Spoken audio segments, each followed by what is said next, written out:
يلا معنا عبر سكايب مباشرة الفنان أمير علي. سي أمير، كي داير أخويا علي؟ تحياتي لك أخويا، الله يطول عمرك، والف الف شكر على الدعوه.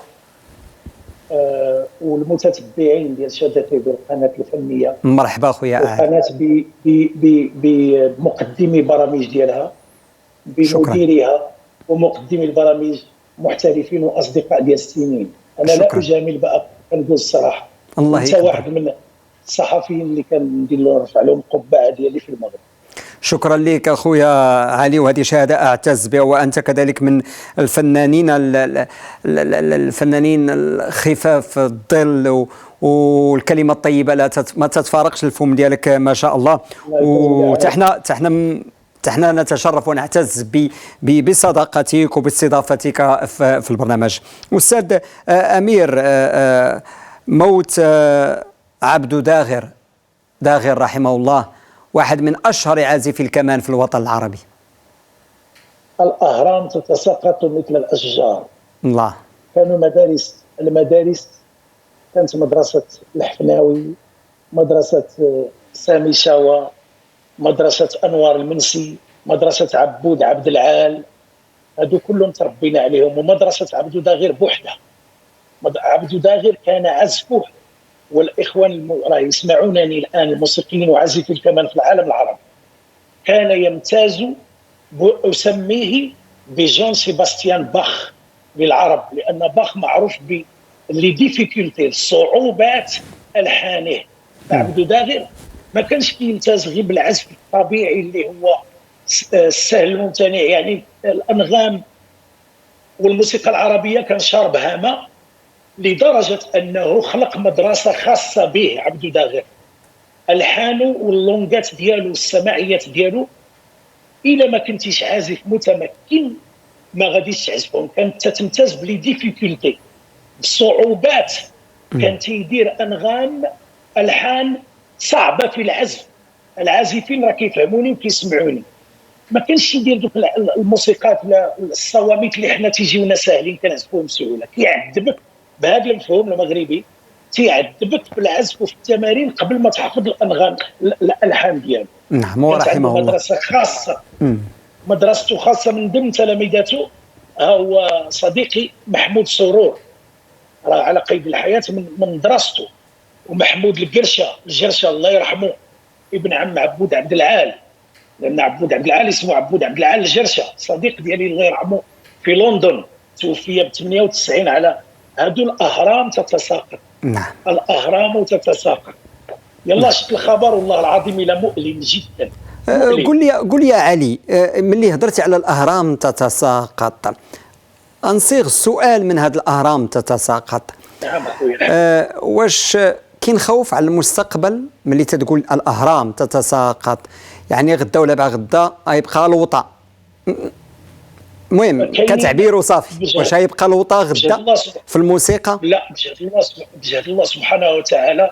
ما حد عبدو ربي هو امثالي اللي تربوا في ذوك المدارس على قيد الحياه، فسندافع وسنكد ونجتهد من اجل باش نخليو ذاك التراث، باش التراث ديالنا ما يموتش، باش ديك المدرسه اللي تربينا فيها وتعلمنا منها ولو القليل ما تموتش. والله العظيم وحنا نلقنها لاجيال. فالحوايج الصحيحه، فالموسيقى الراقيه، الكلمه الطيبه، والكتاب اللي مكتوب عند مثقفين، هذوك عمرهم ما يموتوا. انا الان من عبد ربي والله العظيم كنمشي للشرطيات كنقلب على الكتب اللي فيها الرتيله القديمه باش نحييها نقراها وتنعطيها لبنتي تقراها، لان هذيك يا لا باز. ما يمكنش ما تموتش ان شاء الله الموسيقى، لان حتى هاد الشباب ديالنا في المغرب دابا اللي ناجحين، راه الا قلبتي على الاصاله ديال منين بداو من الطرب، بداو من المدرسه الاصيله بما فيهم سعد وحاتم عمور والشباب كلهم اللي ناجحين، ومحسن صلاح الدين واللائحه الطويله وحاتم إدار، راه بداو معاكم لي زالبوم بداوهم مع صوت القاهره. فالان فذاك ملي كتجي الجلسه شتي هاد الشباب اللي ذكرت ملي كتجي الجلسه اللي فيها الاصل والاصاله والناس اللي كتصنت، راه كنحطوا العود على الكابينه وكيسالي هذا التحنقيز ديال اليوم. التحنقيز ديال اليوم كوميرسيال، ولكن ملي كنجلسوا مع الناس اللي كيسمعوا الموسيقى والكلمه الطيبه، راه كنقولوا بهذاك الفهم راه كنثبتوا للارض. هي كاين تحنقيز في الغنى المغربي هذه الايام هذه، كاين شي تحنقيز في الموسيقى وتحنقيز. وكاين شوف، كاين كوكوت مينوت، وكاين الروبا اللي طايبه على حقها وطريقها، وكاين الروبا اللي طايبه في كوكوت مينوت، هما براسهم متفقين معايا. واش فهمتي؟ الاصل عمره ما كيموت. بحال الصور الاسماعيلي، نعطيك مثال، الاسوار الاسماعيليه كيفاش مبنيه.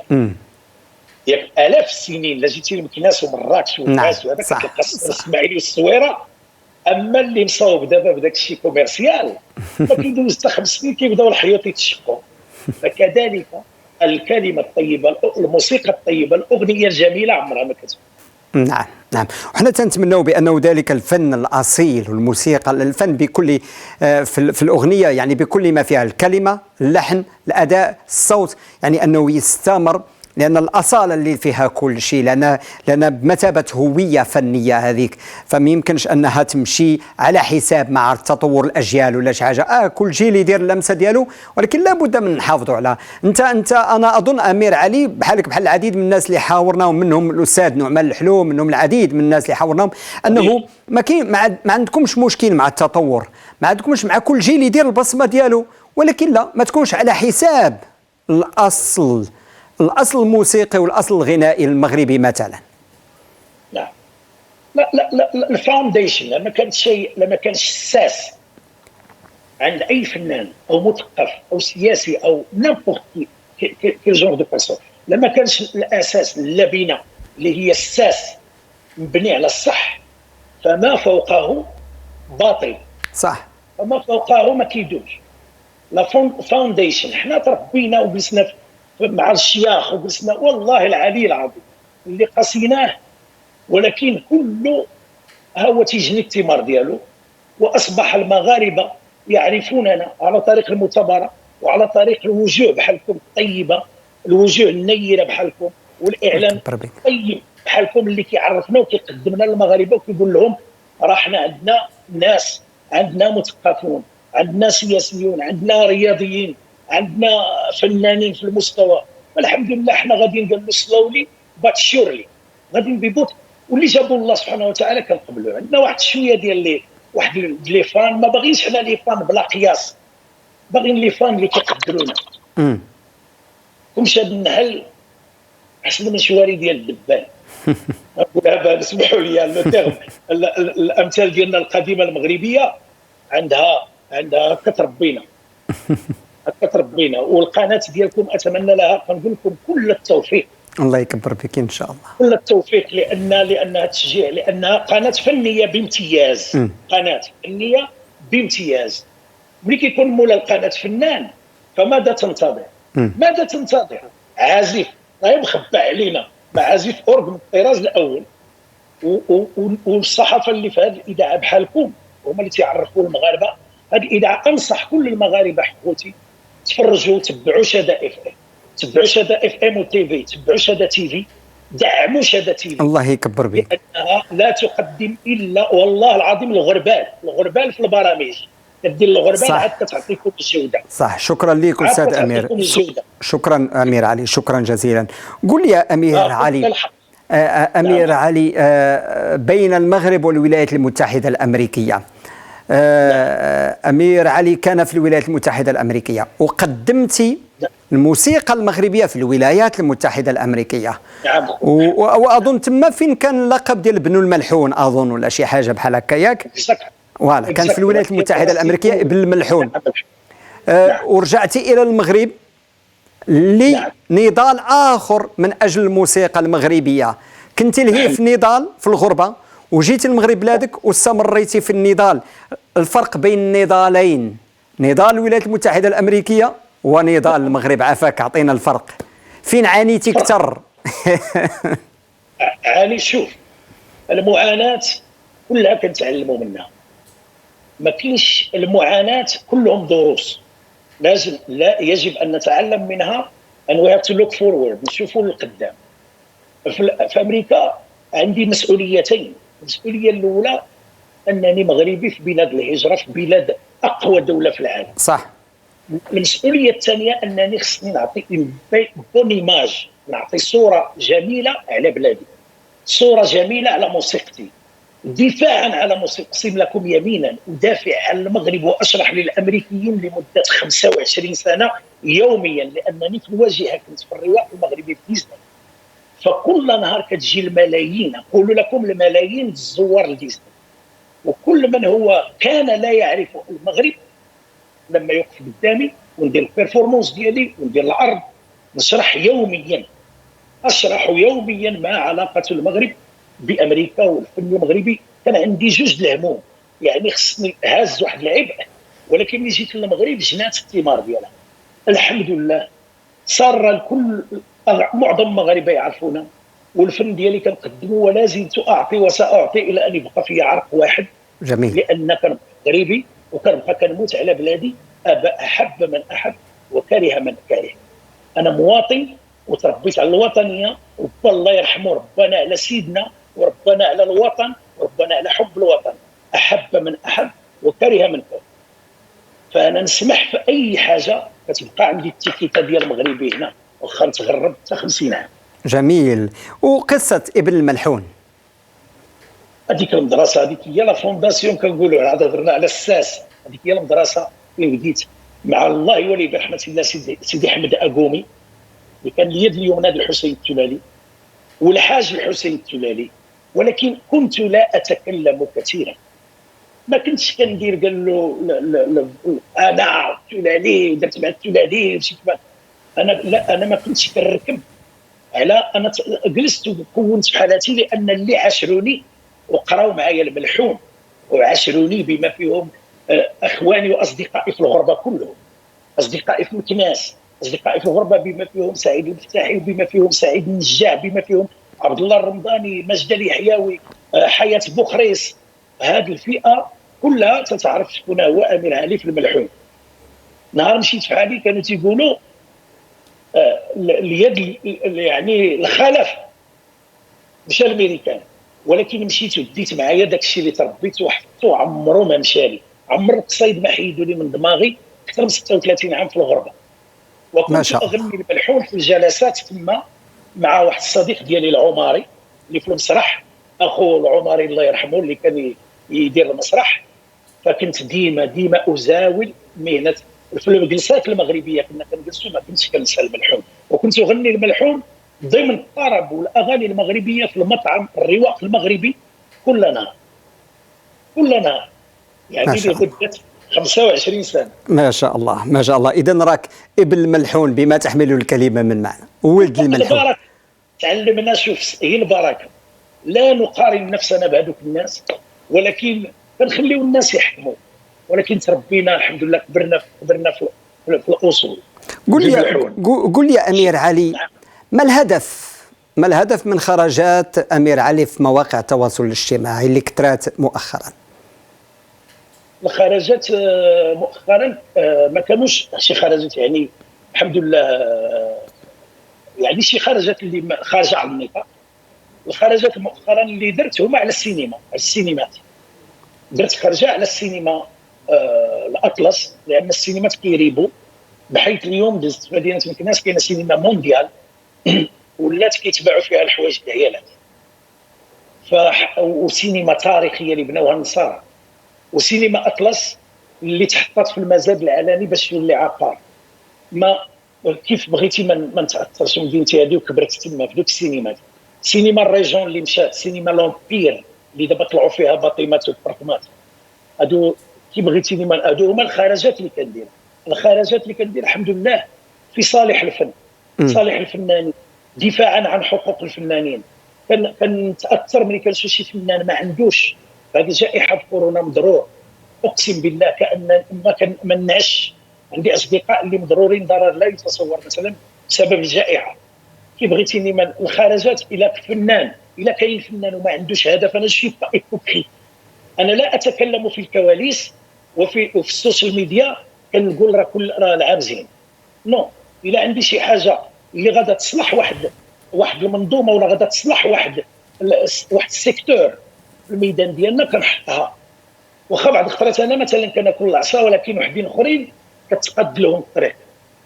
كيف انت اخويا الحبيب الغالي ديالي البرنامج ديالك الشيق اللي معروف دائما برلمان الشعب، فتتحكيو في هذا الحمد هموم الشعب، هموم شحال من حاجه حركتوها انتم بسبب البرامج. الحمد لله. فالفنان الا ما عنديش هدف وإلا غادي نجلس في الكواليس كنهضر في مواضيع، وملي نجي للسوشيال ميديا نحط مواضيع اخرى لا علاقه لها بما اتكلم فيه في الكواليس، انا كنتسمى ماشي فنان. الفنان خصها تكون عنده رساله. من بامكاني نسكت ونقول خليني نترزق الله بحال الناس ونعيش، ولكن ادافع عن هذا الميدان. الحمد لله غدا من حسن الى احسن، شي الميدان ديالنا غادي من حسن الى احسن. نعم. اما الحمد لله الخرجات يعني ديال شحال هذه قللت منها بالمعقول، نقول الصراحه ما بقى الحمد لله صافي. يعني الانسان يكون بوزيتيف. نعم جميل. صافي كنت كنخرج كنجيبها في راسي. كانوا شي وحدين تياكلوا الثومه بفمي كما نقول، وعاد عقت رجعت في حالي الله. واخا قول لي السي علي، خديتي على عاتقك انه دير واحد العمل غادي تحيي به المقاطع الاصيله في الغناء، ما يقارب 38 سنه ديال المقاطع انت خديتي على عاتقك انك باغي تحييهم بطريقتك. احكي لنا على التجربه وهذا المشروع المستقبلي، احكي لنا في يعرفوا الاخوان اول مره دفعت للدعم وزاره الثقافه، كنشكرهم من هذا المنبر على دعمهم للفنانين. واخا كان الدعم ديالي انا شخصيا الغلط فين وقع، انا مسمى انا الاسم الفني امير علي والاسم الحقيقي عبد العالي الاجراوي، فاللجنه براسها ضغط ما عرفوش بين امير علي هو اللي دافع البروجي ميوزيكال، عبد العالي الاجراوي قال هذا شي مبتدئ، فعطاوني واحد البركه ديال مبتدئ. لكن المشكل جبت من جيبي سي با غون بروبليم، عاد عرفوا نسقوا بين امير علي راه 45 عام في القريان، فالقدر اللي عطاوني يعني استحيي ديك باش نقول ذكرى، ولكن اشكرهم جزيل الشكر. هذا المشروع لحنت اغاني 38 سنه قبل ما نمشي لامريكا. كانت الالحان اللي لحنت بحال اللي كتسمع الالحان ديال الدبالي، بحال اللي كتسمع الحان بالخياط، بحال اللي كتسمع الالحان ديال اول مره غيسمعها المستمعين على شدا، هو الالحان ديال مون كوزان حسن القدميري.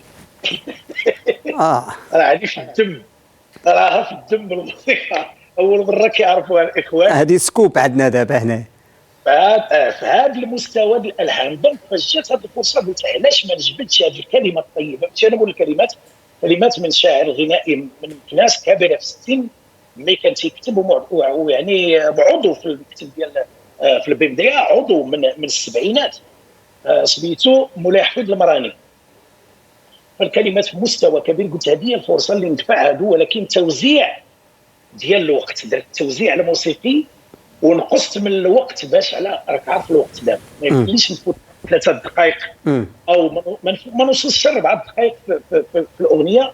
نقصت من الاغاني ودرت توزيع مع شاب اسمه يوسف قريران من الشباب الفنانين اللي عندنا في المغرب، وسجلته في استوديو مكرم تازي. هادو الشباب اللي خدمت معاهم وخدمت معايا بزاف الناس بما فيهم اساتذتي الموسيقى اللي كانوا قراوني الكمانجه، سجلوا معايا الكمانجات واخا انا عازف كمان باش حتى هما يستافدوا معايا في البروجي. دونك دفعت البروجي الحمد لله تقبل. كانت فيه واحد الاغاني المهم انا عندي هو البروجي نجح. والاغنيه الرابعه سميتها حنان، درتها على الام، لحنتها في الكونفينمون ذاك العام في ساعتين د المكانه في رمضان اللي سدوا علينا. جلست كندير الموسيقى الحمد لله وخرجت العمل الوجود. والله العظيم السبب هذا الكونفينمون عندها قال له بخيرها وبشرها. لو ما كان الحجر الصحي لو ما خرجت هذه الاغاني. سبحان الله سبحان الله. رب ضارة نافعة. لو ما خرجت الاغنيه اللي نجحت بامتياز، شكرا يا سيدي لهديت لسا ماجستي بالجهود اللي قام بها في كورونا. راكم الحمد لله شدا تي في شدا اف ام هما الاوائل اللي خداو البروجي، نعم. وراكم ديجا عندكم البروجي الجديد كذلك. نعم، قل لي أنا باش نختموا معاك لأن الوقت يزاحمنا. نعم. السي أمير علي في هذه الدردشة، وإن شاء الله غادي يكون لنا معاك موعد مطول إن شاء الله أكثر وأكثر. بغينا بغينا التوسل، بغينا دابا حنا تنهضروا على الليالي الاخيره، وتنهضروا على ليله القدر، وتنهضروا على هاد الايام المباركه في اواخر شهر رمضان، وانت كاينه واحد القصيده رائعه جميله ترفرف بالروح في عنان السماء اللي هي قصيده التوسل. اسمعنا واطربنا خويا امير علي.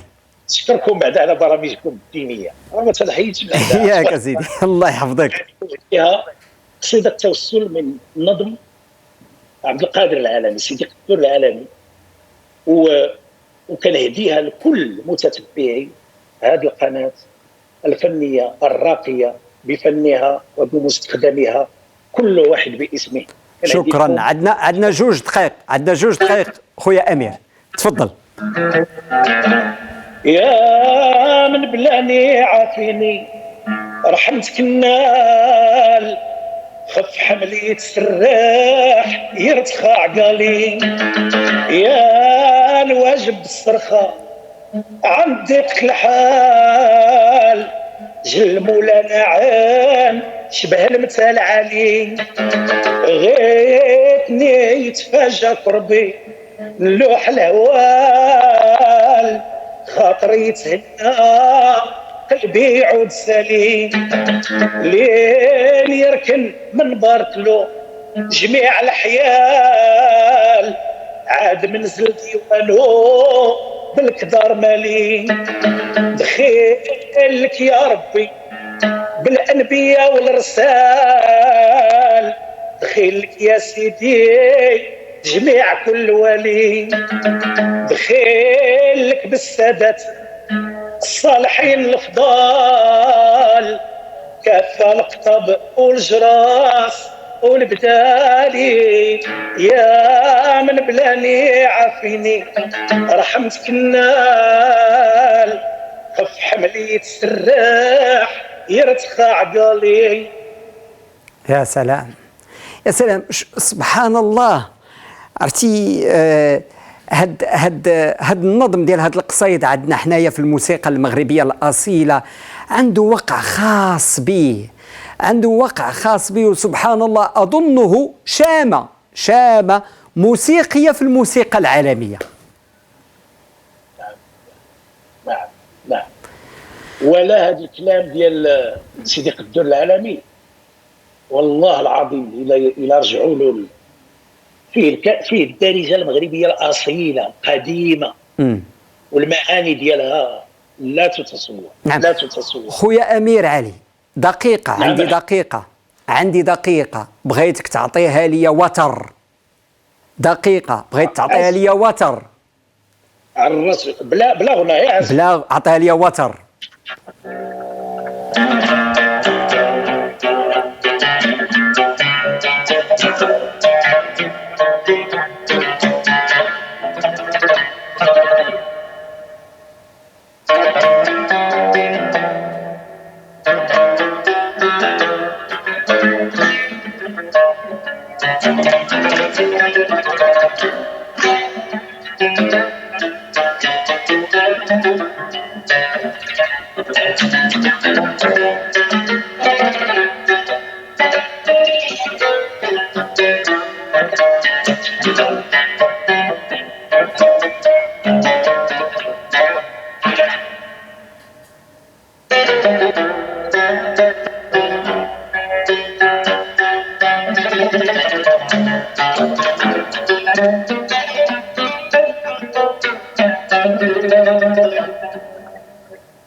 الله، يا سلام يا سلام. لغة الوتر بوحدها، والله بوحدها، سبحان الله. قبلوا عليا الحباب. الله يكبر بك أمير علي، شكرا جزيلا لك خويا أمير، شكرا لكم ولقناتكم الراقية. عفوا. أمسية سعيدة أمير علي، أمسية سعيدة أمير علي الموسيقار المغربي. شكرا جزيلا على هذه الأمسية.